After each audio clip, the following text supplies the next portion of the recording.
রোজ এই কয়েনগুলো দিয়ে চা, বিস্কিট, চকলেট খাচ্ছেন, কিন্তু চ্যালেঞ্জ করে বলতে পারি যে 99% মানুষ জানেন না যে এই কয়েনের পেছনে একটা সিক্রেট কোড লুকিয়ে আছে। জানতে চান? তাহলে ভিডিওটা শেষ পর্যন্ত দেখুন।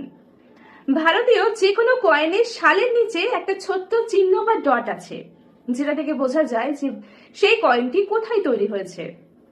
যদি সালের নিচে একটা ছোট্ট ডট চিহ্ন থাকে তাহলে বুঝবেন সেই কয়েনটি তৈরি হয়েছে নয়ডাতে। যদি সালের নিচে ডায়মন্ডের চিহ্ন থাকে তাহলে বুঝবেন সেটি মুম্বাই তৈরি হয়েছে। আর স্টার চিহ্ন থাকলে সেটি হায়দ্রাবাদের তৈরি। আর যদি কোনো চিহ্নই না দেখতে পান সালের নিচে তাহলে বুঝবেন সেটি পশ্চিমবঙ্গের কলকাতায় তৈরি। এবার আসি কয়েনের উল্টো দিকে।